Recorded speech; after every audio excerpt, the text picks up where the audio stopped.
እንደምታውቁት አንድ ምርጫ ነፃ ፍትሃዊ ገለልተኛ ሆኖ ለማስፈጸም ይቻል ዘንድ የህግ መሰረት ወሳኝ በመሆኑ የኢትዮጵያ ብሔራዊ ምርጫ ቦርድ አስፈላጊ ናቸው መሻሻል ይገባቸዋል ያላቸውን ከስድስተኛው ሀገራዊ ምርጫ ትምህርት የወሰደባቸውንና ቦርዱ ከሳሽ ወይም ተከሳሽ ሆኖ ክርክሮቹ እስከ ሰበር ችሎት ደርሰው ውሳኔ ያገኙትን ጉዳዮች በመመርመር የህግ ማሻሻያ አድርጓል። እንግዲህ ይሄንን ማሻሻያ ካደረገን በኋላ ደግሞ ለዚህ ህግ ማሻሻያ መሰረት እና ማስፈጸሚያ የሆኑ ያሏቸውን የመመሪያዎችን ማሻሻል ጎን ለጎን አካሂዷል። ምርጫ ነፃ ፍትሃዊና ገለልተኛ ለማድረግ ዋናው መለኪያ የህግ ድንጋጌዎች መኖራቸው ናቸው። የህግ ድንጋጌ መኖሩ ብቻም ሳይሆን እነዚህ ድንጋጌዎች በቅሬታ አቅራቢውና ቅሬታውን በሚሰማው አካል በአግባቡ መረዳት ወሳኝ ናቸው። ከዚህ አንፃር ቦርዱ የእጩዎችን ምዝገባ፣ የመራጮችን ምዝገባ፣ የምርጫ ቀን፣ ከምርጫ በኋላ የሚባሉትን እነዚህ የምርጫ ሳይክል የሚባሉትን የሚያጠቃልለውን ሂደት የሚደነግጉና የሚያስተዳድሩ የተለያዩ የህግ ድንጋጌዎች በተሻሻለውም ቀድሞም በነበረው አዋጅ ቁጥር 1162 በስራ ላይ አለ። በአሁኑ ወቅት ቦርዱ የተለያዩ ስራዎችን እየሰራ የሚገኝ ሲሆን የእጩዎችን ምዝገባ ከጥር 1 ቀን 2018 ጀምሮ እስካሁን እያካሄደ ይገኛል።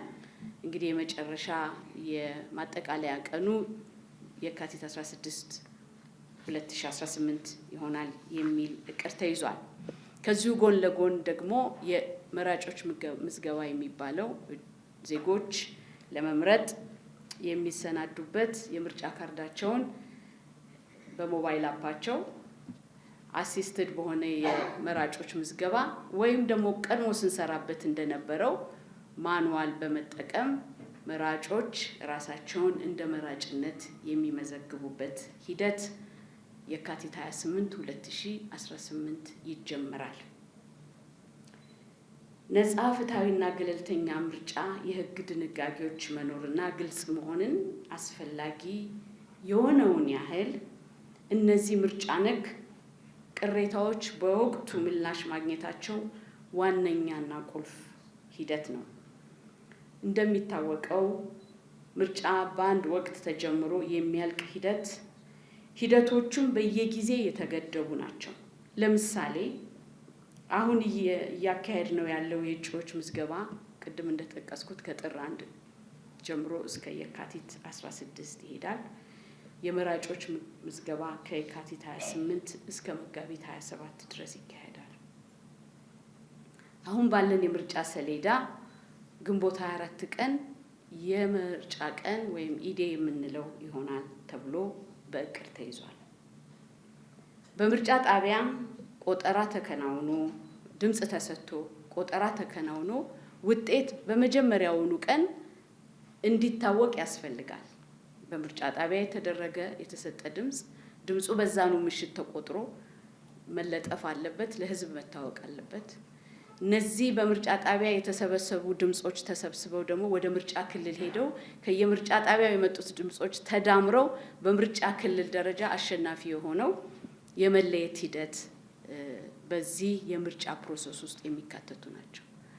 እንግዲህ ይሄንን በማድረግ ሂደት የሚቀርቡ የተለያዩ ቅሬታዎች፣ አቤቱታዎች ይኖራሉ።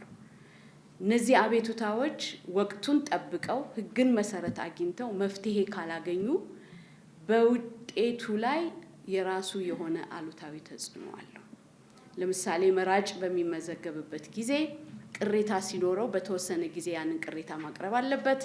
በውሳኔው ደስ ካልተሰኘ ወደሚቀጥለው ደረጃ መሄድ አለበት። ወደዛ ወደሚቀጥለው ደረጃ በሚሄድበት ጊዜ የተወሰነ የሰዓት ወይም የቀናት ገደብ ስለሚኖረው ወቅታዊና ጊዜውን ያማከለ በእውቀት ላይ የተመሰረተ ፍትሃዊ ውሳኔ ካላገኘ በውጤቱ ላይ ወይም በአጠቃላይ በምርጫ ሂደቱ ነፃ ፍትሃዊነትና ገለልተኛነት የራሱ የሆነ አሉታዊ ተጽዕኖ አለው። እንግዲህ ይህንን ኃላፊነት ነው ዛሬ እኛ በጋራ ለመስራት የተሰበሰብነው። ከተለያየ ክልል ከፌደራልም የመጣችሁ የተከበራችሁ ዳኞች ይሄ ከዜጎች የሚቀርበውን በእጩዎች ምዝገባ፣ በመራጮች ምዝገባ፣ በድምፅ አሰጣጥ፣ በድምፅ አደማመር፣ በድምፅ አቆጣጠር፣ በውጤት ይፋ ማድረግ ሂደት ውስጥ ያሉትን ሂደቶች በሙሉ በተመለከተ ለሚነሱ ቅሬታዎች ወቅታዊ ምላሽ መስጠት ከእናንተ የሚጠበቅ ይሆናል። ይሄን ለማድረግ ደግሞ ሂደቱን በአግባቡ ተረድቶ ሁላችንንም በተመሳሳይ ገጽ ላይ ተቀምጠን ይሄን ሀገራዊ ኃላፊነት እንድንወጣ ይገባናል። የኢትዮጵያ ብሔራዊ ምርጫ ቦርድ ይህንን አጋጣሚ በማግኘቱ ከጠቅላይ ፍርድ ቤት ጋራ በጋራ በመሆን በመስራት የቴክኒክ ቡድን በማቋቋም እስካሁን ድረስ የቴክኒክ ቡድኑ ሰርቶ ዛሬ ለዚህ የስልጠና ጊዜ አድርሶናል። በቀጣይ እንግዲህ እንደተባለው በሚቀጥሉት 3 ቀናት ይሄውንኑ ተመሳሳይ ስልጠና ለተለያዩ ቡድኖች የሚሰጥ ይሆናል። ስለዚህ በኢትዮጵያ ብሔራዊ ምርጫ ቦርድ ስም እንደ መራጭ ዜጋ የመራጮች ምዝገባ ላይ እንድትመዘገቡ፣ እንደ ዳኞች፣ እንደ ፍትህ አገልጋዮች ደግሞ በመራጮች በእጩዎች የሚቀርቡላችሁን ቅሬታዎችና አቤቱታዎች ሕግን መሰረት በማድረግ ወቅታዊ የሆነ ምላሽ እንድትሰጡ በአክብሮት ለመጠየቅ እወዳለሁ። እንደምታውቁት እያንዳንዱ ውሳኔ በቀን የተገደበ ነው። አንድ ቅሬታ ከቀረበ በ2 ቀን ምላሽ መሰጠት አለበት፣ በ5 ቀን ምላሽ መሰጠት አለበት የሚላለው ምናልባት በዝርዝር በትሬኒንጉ ላይ ታዩታላችሁ። ዞሮ ዞሮ አንድ ምርጫ ድምፅ ተሰጥቶ የኢትዮጵያ ብሔራዊ ምርጫ ቦርድ የመጨረሻ ድምፅ ይፋ የማድረግ የመጨረሻ የተለጠጠ ቀን የሚሰጠው 20 ቀን ብቻ ነው።